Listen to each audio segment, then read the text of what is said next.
ഒരു കെട്ടിടത്തിന്റെ കെട്ടുറപ്പ് എന്ന് പറയുന്നത് അതിന്റെ ഫൗണ്ടേഷനിൽ ആശ്രയിച്ചിരിക്കും. ആ ഫൗണ്ടേഷനാണ് ആ ബിൽഡിങ്ങിനെ സ്ട്രോങ് ആക്കുന്നത്.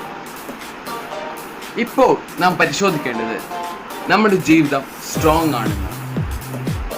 നമ്മുടെ ജീവിതം സ്ട്രോങ് ആകുന്നത് നമ്മൾ ആരെ ആശ്രയിച്ചിരിക്കുന്നു എന്നനുസരിച്ചാണ്.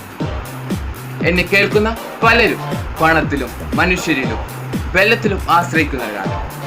പക്ഷേ ഇതെല്ലാം കുമിളകൾ പോലെ മാത്രം. നാം ദൈവത്തിലാണ് ആശ്രയിക്കുന്നതെങ്കിൽ നമ്മുടെ ജീവിതം സ്ട്രോങ് ആയി മാറും. ആകാശം മാറിയാലും ഭൂമി മാറിയാലും മാറാത്ത ഒരുവനേയുള്ളൂ, അത് യേശു ക്രിസ്തുവാണ്. അതുകൊണ്ടാണ് ബൈബിൾ പറയുന്നത്, B strong in the Lord. ഏത് പ്രതിസന്ധിയിലും ഏത് പ്രയാസഘട്ടത്തിലും അടിസ്ഥാനം ഇളകിപ്പോകാതെ ഉറച്ചു നിൽക്കണമെങ്കിൽ ദൈവത്തിൽ ആശ്രയിക്കാം.